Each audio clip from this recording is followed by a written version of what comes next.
The dress was too tight around her ribs. Daisy had noticed it the moment Marin's fingers pulled the laces at her back. That particular tightness that made shallow breathing feel like a luxury. She had said nothing. She had learned over the past 3 years living inside Ashvale Manor that saying nothing was the safest language available to her. Silence was armor. Silence kept her fed and housed and alive inside walls that had never once felt like home. The morning light through the chapel windows was pale and cold, the kind of gray that arrived in late autumn when the hills beyond the estate were already stripped bare. Daisy stood at the threshold of the dressing antechamber, her reflection caught in the tall, tarnished mirror across the room. She looked, she thought, like someone who had been carefully assembled to look like a bride. White linen, a veil of ivory lace, a thin coronet of dried flowers pressed flat by someone's efficient hands. Rosemary and white heather, she recognized, because her mother had once told her what those plants meant. Remembrance, protection, things that had not come. Her reflection did not look happy, but happiness. As her stepmother, Lady Vessa, had explained on multiple occasions, with that particular tone that managed to sound gentle while landing like stone, was not the point of this arrangement. "You are an Omega of House Caldwell," Vessa had said just last evening, standing in the doorway of Daisy's small room while a servant pressed the wedding dress. "Your status makes you useful precisely once, Daisy. Do not squander it by making faces." Useful. That was the word that had followed her from childhood into womanhood. Useful, as in her blood carried the old Omega lineage, rare now, most said near extinct, which made her valuable to certain alphas, for reasons that had more to do with pack law and territorial consolidation than with any feeling resembling affection. Useful, as in she was the quiet daughter of a dead man whose title had passed not to her younger brother Colt, but to Vessa, the second wife, who had navigated the laws of Ashvale territory with the precision of someone who had studied them for years before ever becoming a widow. Daisy pressed her palm flat against her sternum. Her inner wolf, the quiet, pale thing that had always felt half asleep compared to the wolves of the other women in court, stirred faintly. Not with excitement, with unease. That low, instinctive tremor that came from somewhere older than thought. She had been ignoring it for weeks. Marin appeared behind her, adjusting the veil with practiced fingers. Marin was the only servant in the manor who still looked at Daisy like she was a person. 20 years older, sharp-eyed, gray beginning at her temples. "You should eat something," she said softly. "I can't. The laces." "I know." Marin's hands paused.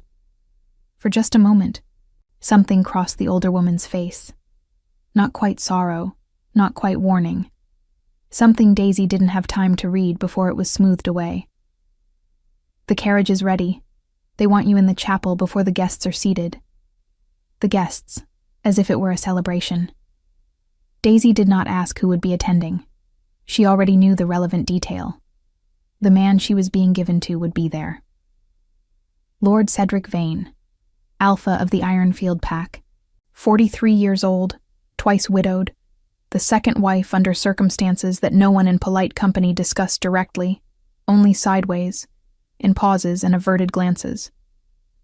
He had looked at Daisy twice at the council dinner 3 months ago, both times with the flat, assessing expression of someone calculating a purchase. Vessa had stood beside her and smiled. The carriage ride to the Ashvale Chapel was 12 minutes through the cold morning. Daisy counted her breaths. Her wolf stirred again, more insistently this time, that low pull that felt less like warning and more like something trying to wake up fully, something trying to surface through the fog that had blurred her instincts for as long as she could remember. She had been told as a child, by Vessa's own physician, that her wolf was underdeveloped. A weak Omega, he had written in the record, non-threatening, docile. She had believed it long enough that it had almost become true. The chapel was old stone, smelling of cold and beeswax and the faint ghost of incense burned centuries ago. the pews filled with faces she recognized only vaguely. Council members, neighboring alphas, Vessa's social architecture on full display, flowers at the ends of each pew. White and silver, very beautiful, very cold. Daisy walked the aisle slowly, her eyes fixed on the stone floor ahead of her, rather than the faces turning to observe her progress. She was good at that, looking without being seen. Lord Cedric waited at the altar. He was broad-shouldered in formal black, his gray-streaked hair combed back, his expression the same flat calculation she remembered from the council dinner. He did not smile when she reached him. He looked at her the way someone looks at a document they are about to sign. Bishop Holt stood between them, old and deliberate, his ceremonial robes deep burgundy, the Ashvale seal embroidered on the collar. He opened the rites book with the reverence of a man who had performed this ceremony too many times to find it remarkable. And then, a sound. Not loud, not dramatic. Just the chapel doors opening again, a cold gust of autumn air rushing through the aisle, and a voice, low even, carrying the particular quality of a sound that expects to be obeyed without raising itself, speaking from the back of the room. This ceremony will not proceed. The silence that followed was the loudest thing Daisy had ever heard. She turned, along with every other person in that chapel, to look. He stood at the threshold, as if he had simply decided that was where he would be, and the world had arranged itself accordingly. Tall, broad through the shoulders, dressed in black leather and a wolf fur mantle, braided dark hair over one shoulder, his eyes pale and cold as winter stone. 2 guards flanked him, but they were not the source of the authority in the room. He was. It radiated from him the way heat radiates from a forge. Undeniably, without effort, and at a distance that warned you to be careful. Daisy did not recognize his face, but she recognized, in the marrow of something older than memory, what he was. Alpha King. She had never seen him. Theron of the Northern Crown, the Alpha King of all 7 territories, had been a name in political reports and whispered court conversations for as long as she could remember. A king who rarely appeared in person. A king who sent edicts and ambassadors and rarely lowered himself to attend the events of minor lords. He was here now. He walked the aisle without hurry, and the guests parted in the way people part for things they do not want to obstruct. Lord Cedric had gone rigid at the altar.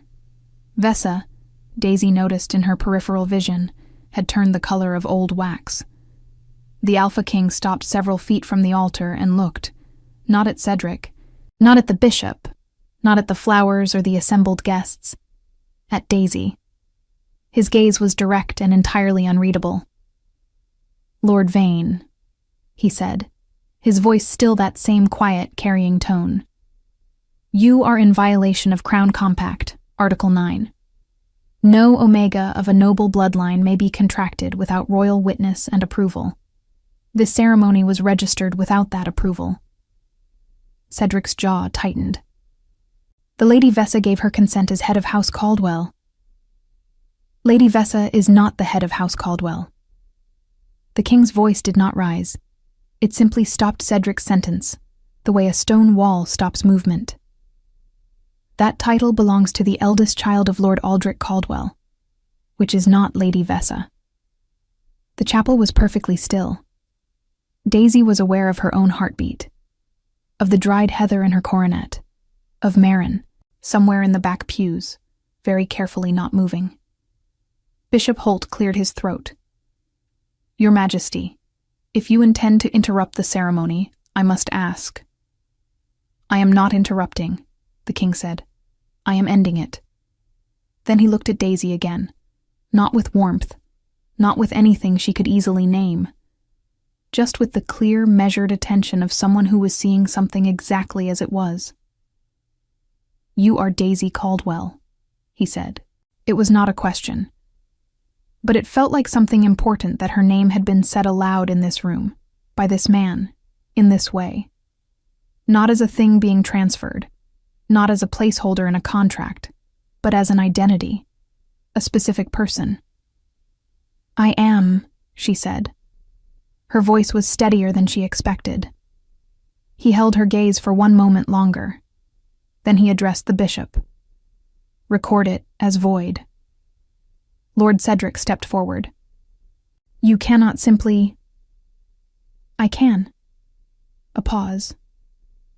"And you will want to think very carefully about the next sentence you speak to me, Vane. Very carefully." Cedric stopped. The king turned back toward the doors, and his guards moved with him. He paused at the edge of the aisle and spoke without turning. "Miss Caldwell, you will come with us." Daisy stood at the altar in her tight dress and her pressed flower coronet, the bishop's rites book still open, Cedric's fury a hot presence at her right, Vessa's silence a cold one at her left.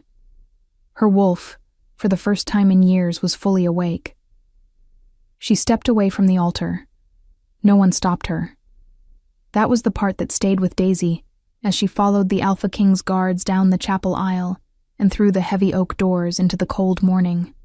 No one stopped her. Not Vessa, whose entire careful architecture had just collapsed in the span of 4 minutes. Not Cedric, who had enough political intelligence to understand that placing a hand on anyone walking beside the king's guard would be a decision with lasting consequences. Not Bishop Holt, who closed his rites book with the quiet resignation of a man who had learned to read rooms. The autumn air hit her face the moment she crossed the threshold. Cold, sharp, smelling of pine resin and wet stone, and the distant wood smoke from the village beyond the hill. After the chapel's compressed silence, the outside felt enormous. Daisy stopped on the top step and breathed, a real breath, the first one in hours that wasn't rationed by the dress's laces, and felt the world tilt slightly, the way it does when something you have been braced against is suddenly removed. The king was already at the bottom of the steps. He had not looked back to confirm she was following. He simply moved with the certainty of someone who expected the world to arrange itself around his decisions. And so far, in Daisy's limited observation, it consistently did. 2 black carriages waited on the chapel road. The horses were large and dark, their breath misting in the cold air, their tack plain and well-maintained in a way that communicated quality without decoration. A 3rd guard stood at the lead carriage door. He opened it without a word as the king approached. The king stopped and turned. He looked at her standing on the chapel steps in her wedding dress and her coronet of flattened heather, and she waited for something. Pity, assessment, the particular expression men used when they believed they had done a woman a favor and expected gratitude in return. She had seen that expression often enough to recognize it from a distance. It didn't come. His face was unreadable in the way that faces are when someone has spent a long time making certain they reveal nothing by accident. His eyes, in the pale morning light, were a gray so light they were almost colorless. There was a thin scar along his jaw that she hadn't noticed inside the chapel.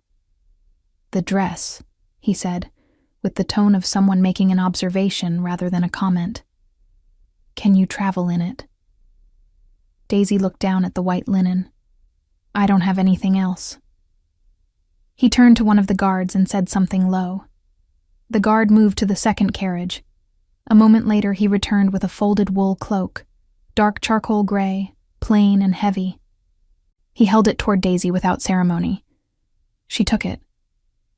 It smelled of cedar and cold air, and something faintly smoky, like a fire that had burned down hours ago. She pulled it around her shoulders and felt immediately less exposed, less like a thing that had been prepared for display. "Thank you," she said. The king nodded once, as if acknowledgement were sufficient, and gestured toward the carriage. She climbed in. He did not ride with her. He took the 2nd carriage with 2 of his guards. She sat alone in the 1st with a single guard across from her, a young woman, dark-braided, in the same plain black as the others, who kept her eyes forward and did not attempt conversation. Daisy was grateful for that. She did not think she was capable of conversation. The carriage moved north. Through the small window, she watched Ashvale's gray rooftops recede and tried to organize what had just happened into something that made sense. The king had come to the chapel. He had cited Crown Compact Law, Article 9, which she had never heard of, which meant either it was obscure or she had been deliberately kept ignorant of it, and she suspected the latter. He had declared the ceremony void. He had known her name and her bloodline. He had arrived precisely on time. Precisely. She pressed her back against the carriage wall and watched the forest begin outside the window, pine and bare oak and the occasional flash of frost on the grass. He had not arrived by chance.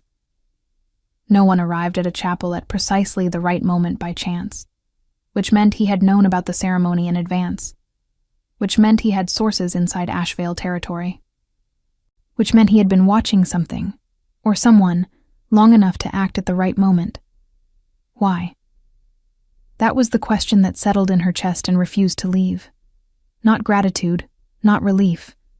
Those would come later, perhaps, when her hands stopped trembling. Right now. Why?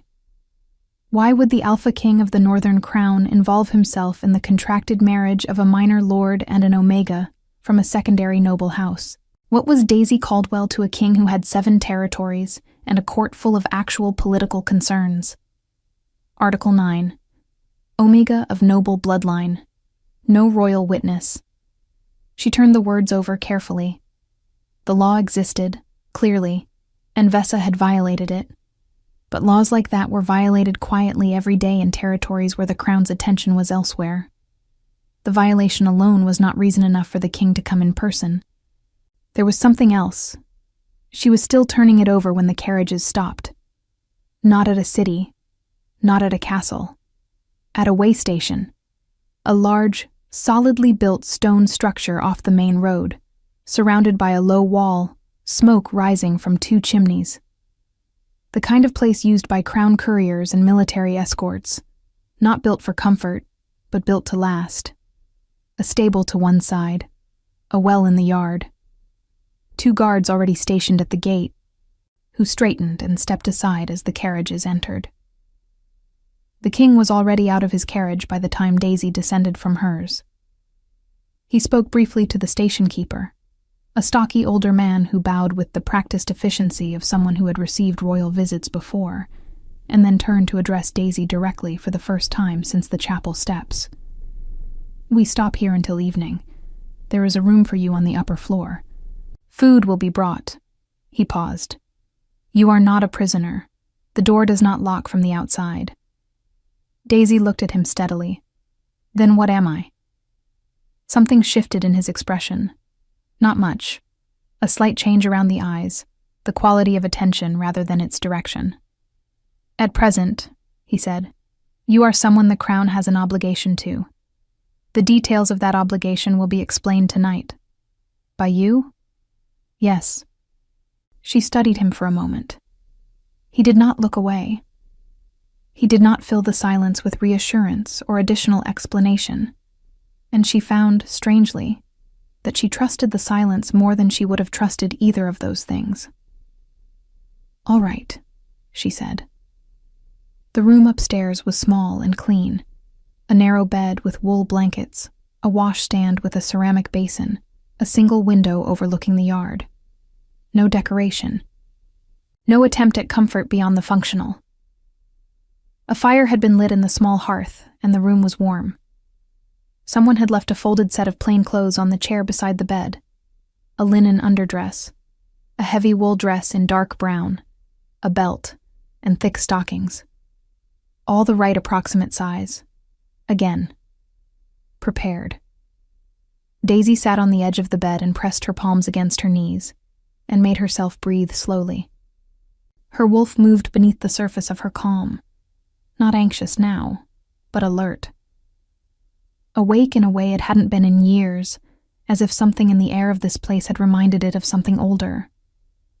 She changed out of the wedding dress.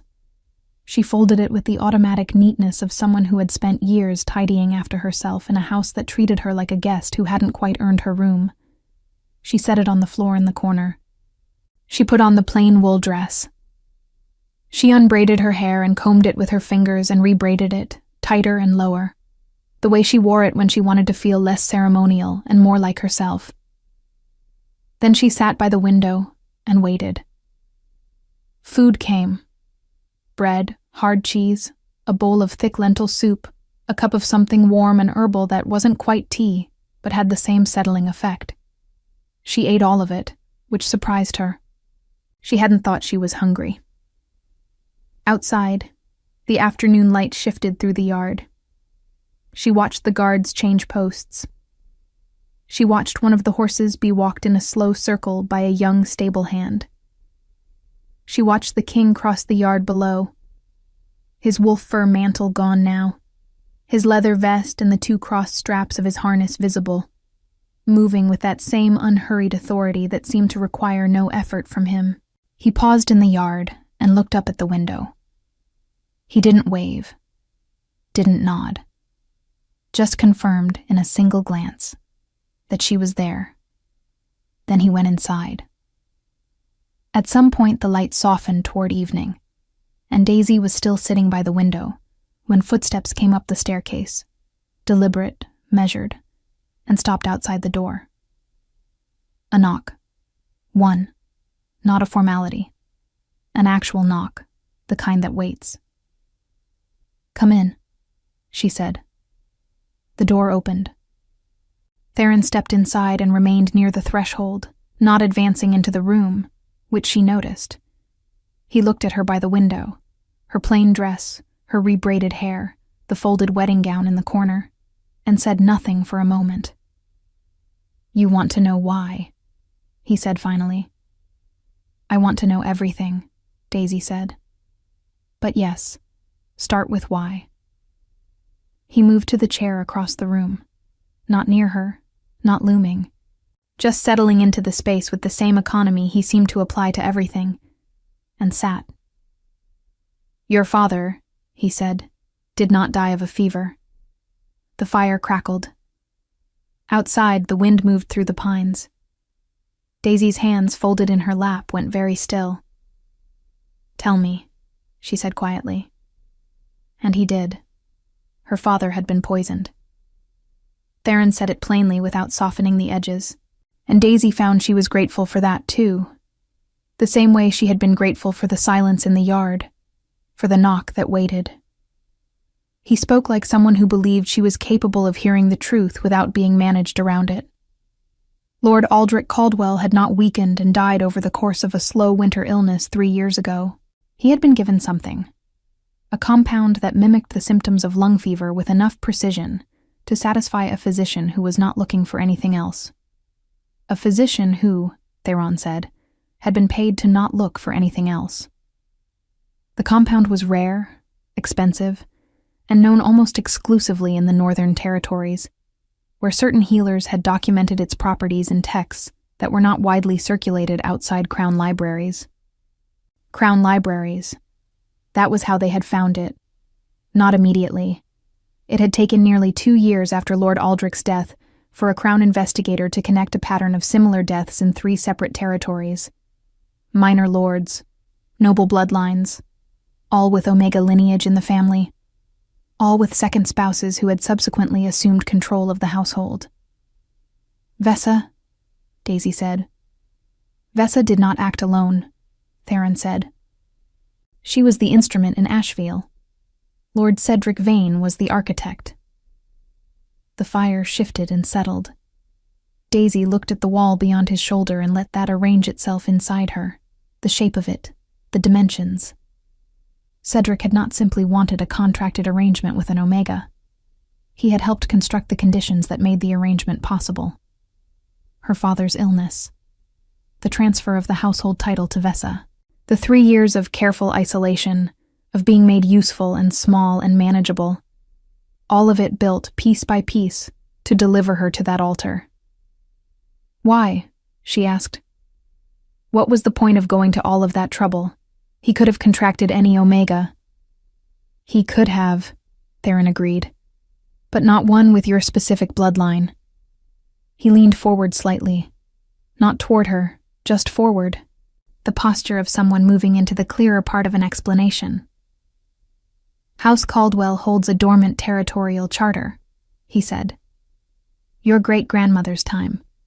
A document that grants its bearer the right to claim the Ashevale Valley and the 3 water routes that run through it, independent of standard pack law. That charter cannot be transferred, sold, or seized. It can only pass through blood inheritance, specifically through the female line of the Caldwell Omega lineage. Daisy was quiet for a moment. Through me. Through you. Or through any children you produced inside a legally binding union with a recognized alpha, which is what Vane intended to become.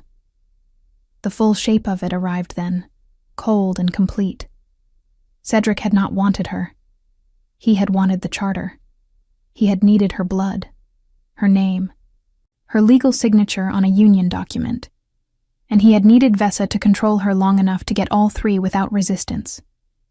The contracted marriage had not been a transaction. It had been the final step in a years-long theft, built on her father's grave. She pressed her palms flat against her thighs and breathed. My brother, she said. Colt. Something in Theron's expression shifted. Careful.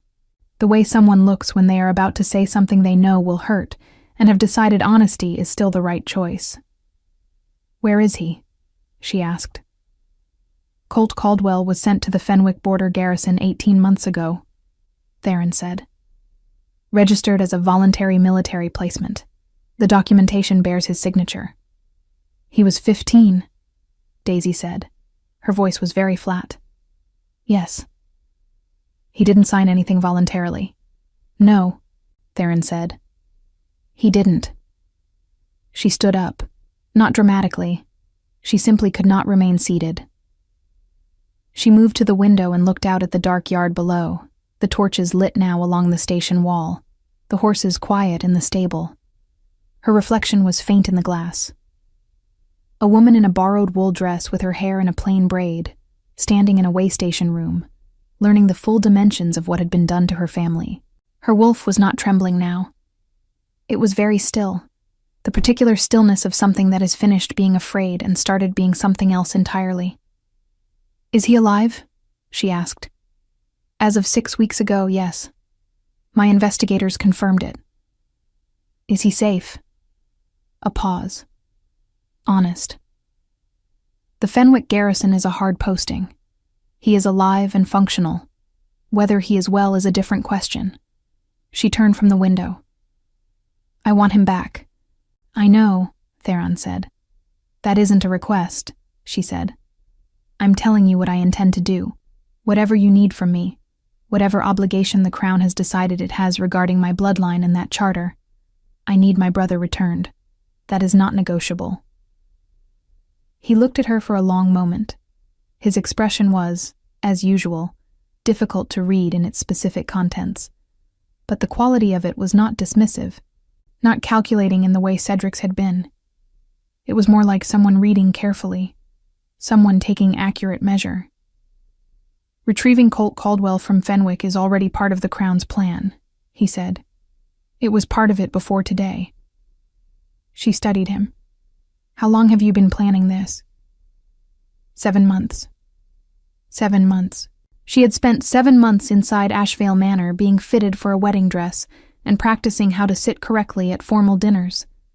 And somewhere in the northern court, a king had been building a case. The strangeness of that, the simultaneity of her helplessness and his invisible intervention, was difficult to fully absorb. You could have come sooner, she said. It came out with more edge than she had intended. He didn't flinch. I could not act without documentation sufficient to hold in Crown Court. Moving before that would have given Vane the legal ground to contest, and he has enough allies in the Eastern Territories to make a contested case dangerous for you. I needed it to be irrefutable. So you waited until the altar. I waited until the moment the evidence was complete and the action was irreversible. A pause. I understand that distinction is of limited comfort. It is of no comfort, she said. No, he agreed. I imagine not. The honesty of that landed differently than an apology would have. She stood by the window and looked at him, and tried to work out what exactly she was dealing with. He had done something that had required significant resources and careful timing. He had done it legally, strategically, effectively. He had not done it in a way that centered her feelings about it, or that required her gratitude. He had done it as if it were a thing that needed doing, and he was the person with the authority and the means to do it. She didn't know what to do with that. "What happens now?" she asked. "Tomorrow we ride for Carehold," he said. "Carehold, the Northern Crown's seat, 2 days north. You will be placed under Crown protection while the legal case against Vane and Lady Vessa is formalized. Your status as rightful head of House Caldwell will be officially recorded. The dormant charter will be acknowledged in your name. And Colt. A rider has already been dispatched to Fenwick. He should arrive at Carehold within a fortnight." She absorbed that. A fortnight. 14 days. After 18 months. "And what does the Crown want in return?" she asked. Because there was always something. She had grown up inside enough political architecture to know that interventions did not come without shape. For the first time, something crossed his face that was not quite the careful neutrality he had maintained throughout the conversation. Not discomfort, something more like precision, the look of someone choosing their words with specific care. "The charter," he said, "in your name, legally recorded, ends the dispute over the Asheville water routes and stabilizes the eastern boundary of Crown territory.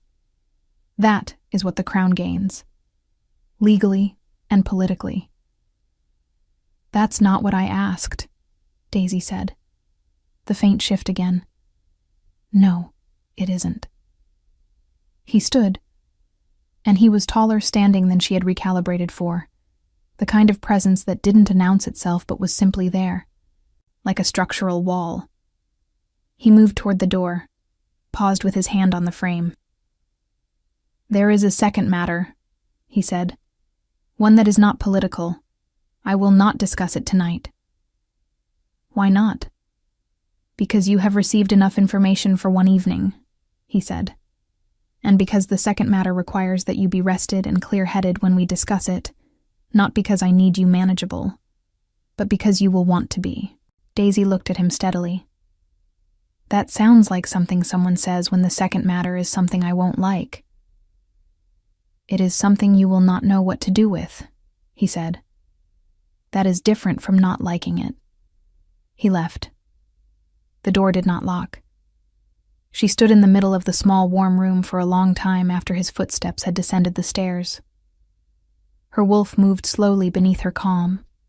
Not urgent, not afraid, but oriented.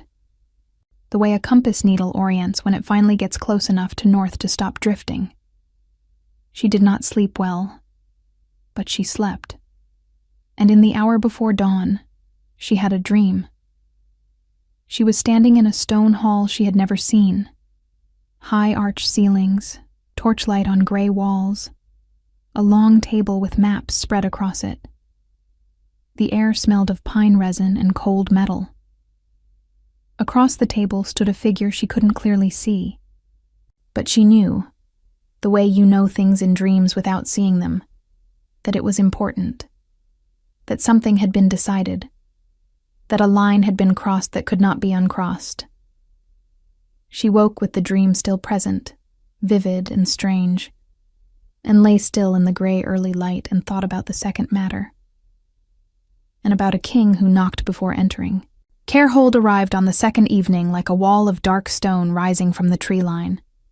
Daisy had traveled before, short distances, supervised, always within the borders of Asheville territory. She had never seen the Northern Crown's seat. She had imagined something imposing and cold, all sharpened towers and intimidation architecture. What she saw instead was something older and more serious than that, a fortress built into the face of a granite ridge, its walls the same gray as the stone behind it, so that at a distance it appeared to grow from the mountain rather than having been placed upon it. Torches burned along the outer wall in long rows. The gates were iron and oak, enormous, and opened without ceremony as the carriages approached, as if Carehold had simply been waiting. Inside the walls, the yard was wide and functional. Stable blocks, armory, a great hall whose arched windows glowed amber from within. Servants moved efficiently between buildings. Guards stood at regular intervals, their posture attentive but not rigid. The whole place had the feeling of something that had been running well for a very long time and expected to continue. Daisy descended from the carriage and stood in the yard with the cold mountain air on her face, and felt, for the first time, something she cautiously identified as solid ground. A woman met them at the hall steps, middle-aged, gray-streaked hair pinned back, wearing a dark dress, and the expression of someone whose time was organized to the quarter hour. She introduced herself as Senna, the household steward, and directed Daisy inside with the practical warmth of someone who had arranged arrivals for decades and considered comfort a logistical matter rather than an emotional one. "Your rooms are prepared," Senna said, moving through the corridor with the efficiency of someone who had memorized the building's geography. "Warm bath, fresh clothes, dinner when you're ready. There's no schedule tonight." She glanced sideways at Daisy. "You've had a considerable few days." "That's one way to describe it," Daisy said. Something like approval crossed Senna's face. "Good. You'll need that." The rooms were on the upper east side of the hall. 2 connected chambers, a sitting room with a fireplace and a writing desk, a sleeping room with a wide bed and wool hangings in deep green. Simple, well-made, the kind of rooms that communicated permanence rather than guest status. A copper bathtub had been filled near the bedroom hearth. Clothes were laid out. Practical things, good quality, her approximate size again. Someone at Carehold had been doing careful work before she arrived. She bathed. She ate alone in the sitting room. Roast meat, root vegetables, dark bread, a cup of spiced cider, and felt the 2 days of travel settle out of her body. She was still working through everything Theron had told her at the way station, still turning the shape of it in her hands like a stone with an uneven surface.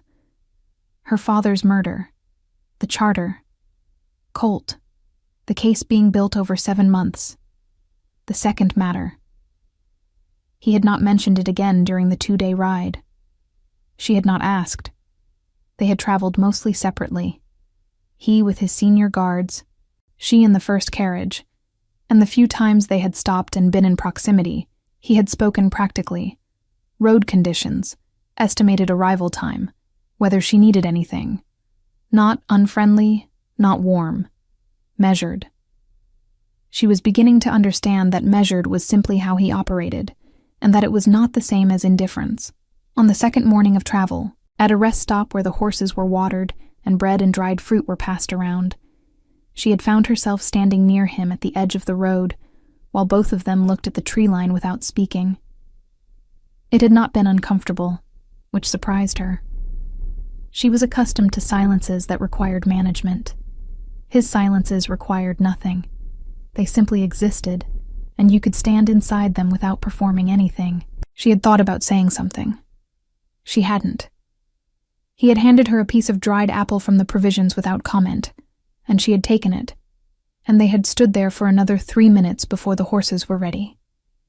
She fell asleep that second night at Carehold, with the fire burning low and the mountain wind moving against the shuttered windows, and she slept deeply and without dreams.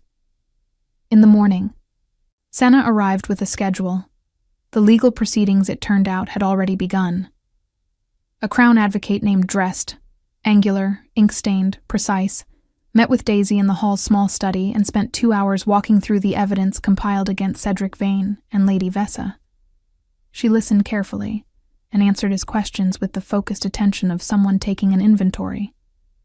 Yes, she recognized her brother's name in the garrison document. No, she had never given consent for that placement. Yes, she could confirm the timeline of her father's illness. No, she had not been informed of the territorial charter's existence until 4 days ago. That last answer made Drest pause, his quill hovering. "You were never told," he said. "No. Lady Vessa never mentioned. Lady Vessa, Daisy said carefully. Told me that my primary value to the family was being cooperative and not making faces. Drest looked at her for a moment, then wrote something down with the particular precision of someone noting something important. The formal documentation took most of the morning. By early afternoon, Daisy had signed her name to 7 separate legal declarations, her signature small and exact, a habit formed during years of careful invisibility, and the Crown Advocate had gathered his papers with the satisfied air of a man whose case had just become significantly stronger. She was walking back from the study through the main corridor when she encountered Theron. He was coming from the direction of the armory, his outer mantle absent, a rolled map under one arm, speaking quietly with a guard who peeled away as Daisy approached. He stopped when he saw her.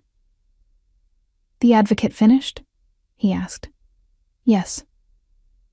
She fell into step beside him, without quite deciding to, moving in the same direction down the corridor. He seemed pleased. "He should be. Your testimony closes the last gap in the property case." "I want to be in the courtroom," she said, "when it proceeds." He glanced at her. "It won't be a comfortable proceeding." "I didn't ask for comfortable," she said. "I asked to be present." A pause. "Granted." They walked in silence for a few steps. Stone corridor, torchlight, the smell of old wood and cold air. She was aware of the difference in their height, the different rhythm of their steps, the way the guards they passed all straightened slightly as Theron went by, and then resumed their posture once he had passed. "You said there was a second matter," she said. "I did. We're both rested and clear-headed." He stopped walking. They were in a corridor intersection, a tall window at the end, letting in flat gray daylight. He turned to face her with that same quality of full attention she had noticed in the chapel, the sense of being seen with accuracy rather than with agenda. "The dormant charter," he said, "is not the only thing your bloodline carries." She waited. "Omega bloodlines of the old noble houses," he said, "were documented in the Crown records for a reason that goes beyond territorial rights. 300 years ago, when the 7 territories were unified under a single crown for the first time, the founding compact required something beyond political agreement." He paused. It required a blood acknowledgement, a witness declaration, recorded under Crown law, between the ruling alpha of each founding house and an Omega heir of equal standing. Not a contract, not a transaction, a recognized bond of house to crown. Daisy was very still. "What does that mean in practical terms?" "It means that House Caldwell's standing in the compact, its legal weight, its vote in the Crown Council, its ability to function as a sovereign house rather than a subordinate one, requires the acknowledgement to be renewed in each generation." He held her gaze. "It has not been renewed since your grandmother's time. The house has been functioning on borrowed standing. Vane knew this. Part of why he wanted the union was to use the contractual marriage to substitute for the proper acknowledgement, a legal loophole that would have given him the charter and collapsed the house's independent standing in the same move. "Collapsed it into his," Daisy said. "Yes." She absorbed that. The full design of what Cedric had built was even larger than she had understood. Not just the charter, the whole house. "And to renew it properly," she said slowly. "What does that require?" Theron was quiet for a moment. "It requires," he said, "a formal acknowledgement between the head of House Caldwell and the ruling alpha of the Northern Crown. Witnessed, documented, legally binding." Daisy looked at him. He looked back. The gray daylight fell between them from the window at the end of the hall. Somewhere below, in the yard, a horse shifted, and a guard called something to another guard, and the ordinary sounds of the fortress went on as they always did. "You," she said. It was not a question. "Me?" he said. She turned and looked at the wall for a moment. Not away from him, just at the stone, at the torchlight, at the practical, ancient architecture of the place, while she organized what she felt about this into something that wasn't just noise. "This is why you came to the chapel," she said, "not only for the law violation." "The law violation was real and it needed to be stopped regardless," he said.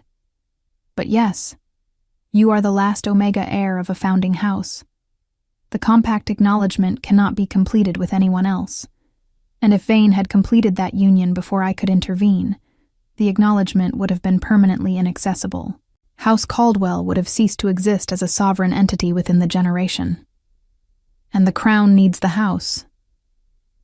"The compact needs the house," he corrected. "The seven-house compact is what keeps the territories from returning to independent war. Lose one founding house's standing, and the structure weakens.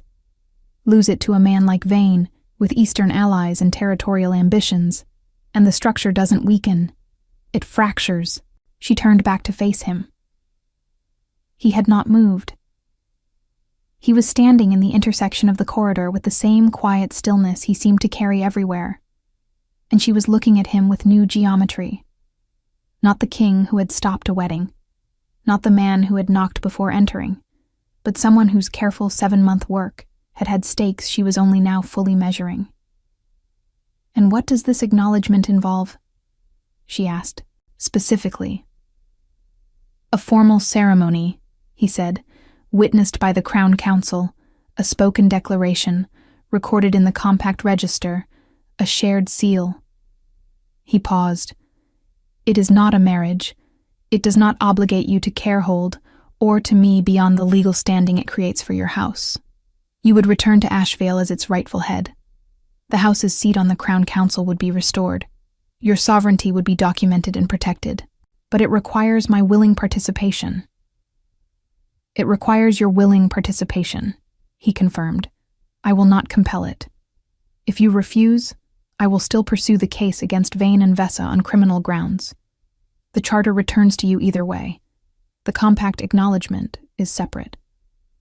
She studied him for a long moment. "Why are you telling me I can refuse?" she asked. "Because you can," he said simply. She did not give him an answer that day. He did not ask for one. That, she was learning, was consistent with how he operated. He presented things with full clarity and then gave them room to exist without pressure. It should have felt strategic. Somehow it didn't. It felt like the behavior of someone who had decided a long time ago that forcing outcomes produced worse results than waiting for honest ones, and had built his entire manner around that conclusion. Daisy spent 2 days thinking. She walked the corridors of Carehold. She sat in the library with its floor-to-ceiling shelves and its smell of old parchment and linseed oil. She read what she could find about the founding compact and the seven-house structure and the history of Omega noble lineages, which turned out to be more documented than she had ever been allowed to know. She had been kept deliberately ignorant. That was clear now, reading these records. What she was, what her bloodline actually meant in the structure of the territories, was not a small thing that Vessa had simply neglected to mention. It was a significant thing that Vessa had actively concealed, because a Daisy who understood her own standing was a Daisy who could not be managed. On the 3rd day, a rider arrived from Fenwick. Senna found her in the library and told her simply and directly, which Daisy appreciated. She was on her feet before Senna finished the sentence. Colt was in the yard. He was taller than she remembered. 18 months did that, especially to a boy who had been 15 and was now closer to 17, and who had apparently spent those months doing the physical labor of a border garrison. He was thinner than he should have been, and there was a set to his jaw that hadn't been there before, a particular kind of guardedness that Daisy recognized because she had worn it herself. He was standing in the middle of the yard with a travel pack at his feet, and a wary expression on his face, looking at Carehold's walls like someone who had learned to be skeptical of large buildings and the people who owned them. He saw her, and went absolutely still. She crossed the yard at something faster than walking, and stopped in front of him and looked at his face, the familiar lines of it, their father's brow, their mother's mouth, and felt something that had been wound very tight inside her chest for a very long time simply release. "Daisy," he said. His voice had dropped since she last heard it. It cracked slightly on her name. "I know," she said. "I know. Come here." She did not cry in the yard. She waited until they were inside, in the sitting room of her chambers, with the door closed and the fire going, and then she sat on the edge of the chair and pressed her hands over her face for 30 seconds, while Colt sat across from her and didn't say anything, which was the right thing to do. He had always been perceptive that way, even as a child. Then she straightened up and looked at him. "Tell me everything," she said. He did. The Garrison posting had been brutal in the specific way that postings designed to break young men were brutal. Not dramatic violence, but grinding hardship, deliberate isolation. Letters that he later learned had never been sent or received because someone at the Ashvale end had been intercepting them. He had believed for months that Daisy had not written. That the family had simply decided he was gone and moved on. That belief had done more damage than the physical labor. "I wrote to you every week," she said.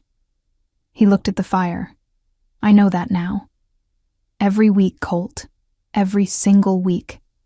He nodded, not quite trusting his face, and she let it rest there for a moment before she told him the rest. What she had learned. Their father, Vesa, Cedric, the charter, the full architecture of what had been done and why. She told him all of it, plainly, without softening it, because he was not a child who needed protection from the truth. He was a young man who had been treated as disposable and deserved to understand by whom and why. By the end, his jaw was very tight and his eyes were very clear. "What happens to them?" he asked. "The Crown Court proceeds next week," she said. "I'll be there." "I want to be there too." "You will be," she said. The Crown Court convened on a cold morning 8 days after Daisy's arrival at Carehold. The council chamber was a long, high-ceilinged room with stone walls and a raised dais at one end, where the Crown Advocate presented the case with the methodical precision of a man who had organized 7 months of evidence into an irrefutable sequence. Daisy sat in the witness position when called and answered every question in the same flat, clear voice she had used in the small study. She did not perform distress. She did not perform dignity. She simply spoke accurately, which turned out to be the most powerful thing available to her. Cedric Vane was present, flanked by his own advocates, wearing an expression that had evolved from contempt to calculation to something that sat closer to fear as the morning progressed. Lady Vesa sat 3 seats away from him. They had clearly decided not to present a unified front, each hoping to minimize by distance. And Daisy looked at her stepmother once, directly, long enough to make certain Vesa knew she had been seen, and then looked away and did not look back.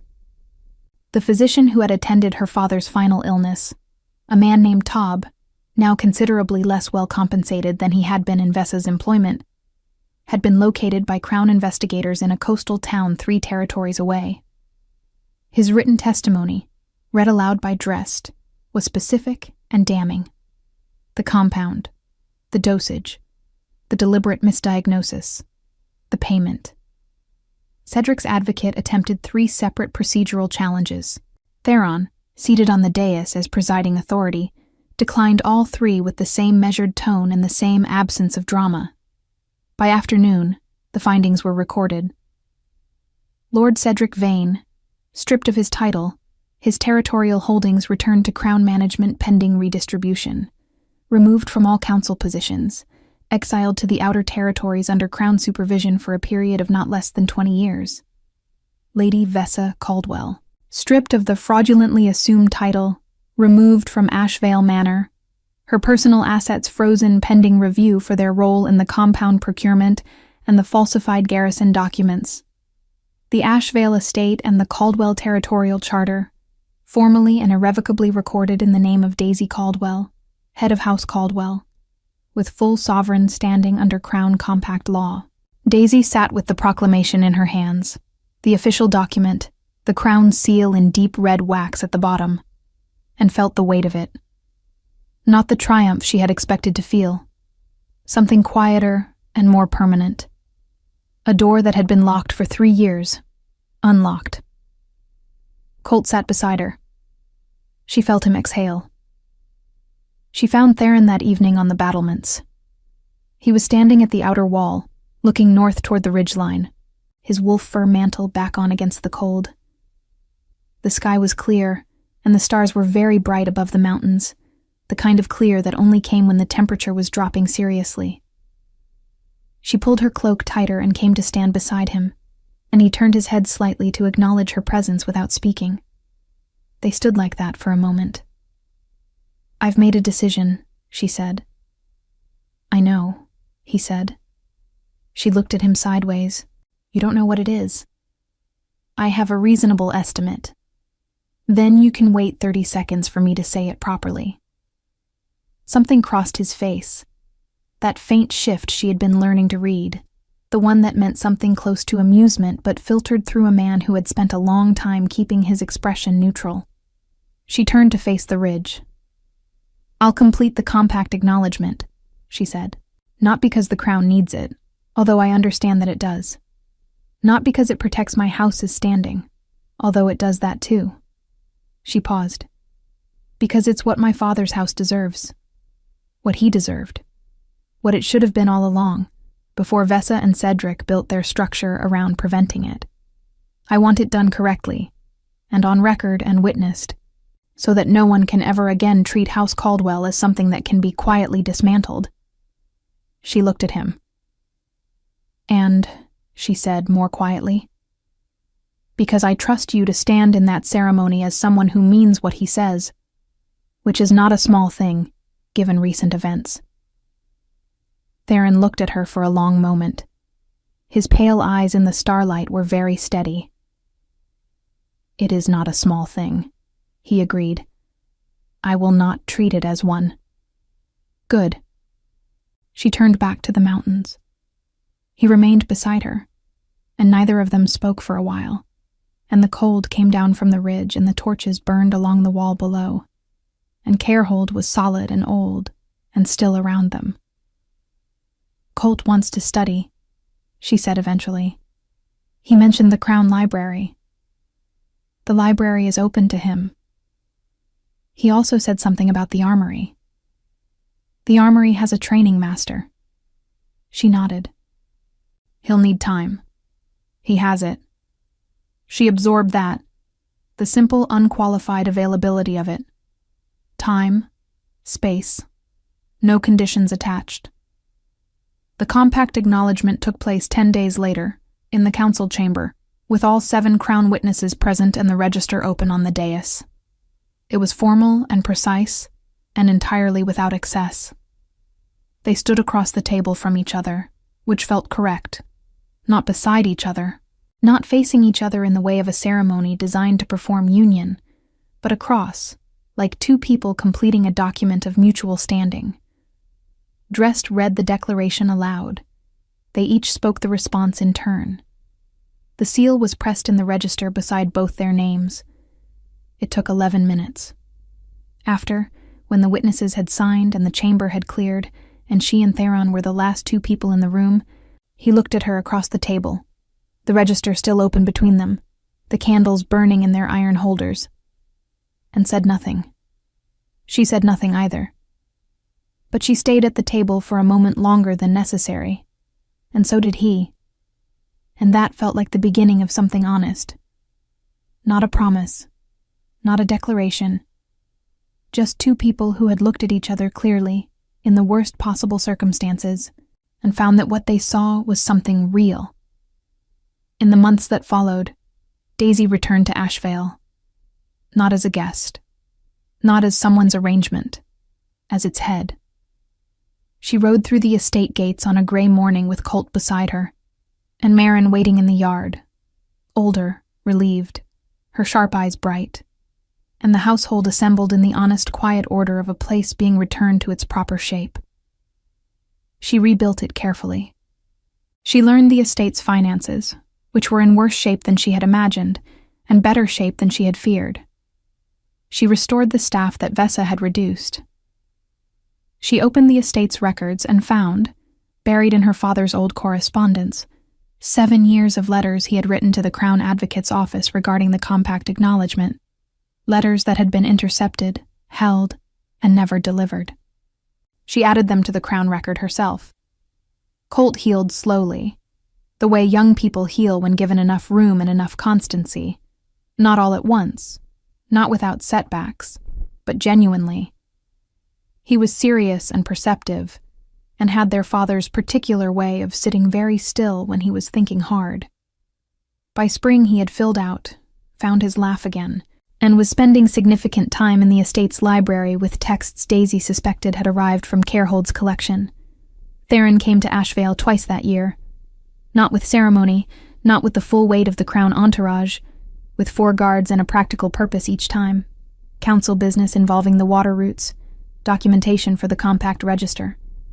He stayed 2 days on the first visit, 3 on the second. He ate dinner at the estate table. He spoke with Colt about the armory texts. He walked the grounds with Daisy in the mornings, without requiring that the walks mean anything specific, which meant they came to mean something gradually and honestly. On his second visit, the last evening before he rode north again, they sat by the library fire with the estate accounts spread between them. She had asked his opinion on a territorial boundary question genuinely, and at some point the accounts were no longer the point, and the fire had burned low, and they were simply talking, the way people talk when they have stopped performing anything at all. She thought, in that moment, about the altar. About the dress that had been too tight, and the coronet of flattened heather, and the bishop's rites book, open to a page that had never been completed. About how close it had all come to being something else entirely. "My father would have liked you," she said. He was quiet for a moment. "That is the kindest thing you have said to me. Don't let it go to your head." The shift in his expression, that filtered amusement, familiar now, was something she had quietly stopped trying to suppress her own response to. He left the next morning. She stood in the yard and watched the carriages go north, and felt the particular quality of an absence that already had a return date, which was entirely different from the quality of loss. House Caldwell's seat on the Crown Council was formally reinstated at the Winter Assembly. Daisy attended. She sat in her house's chair, empty for 3 years, dusty with disuse, now polished and set in its proper position, and looked at the assembled council and the crown dais and the faces of the lords who had watched her be prepared for an altar and done nothing. And she was perfectly composed and entirely present, and she said what needed saying when her house was addressed, and she voted on what needed voting, and she drove home through the winter dark with Colt beside her and Marin asleep across the seat and the estate lantern lit in the distance like something waiting. She was 24 years old. She had her father's house, her brother home, her name in the proper records, and the absolute certainty that she would never again be handed to anyone. Whatever came next, she would walk into it upright and clear-eyed. She already was.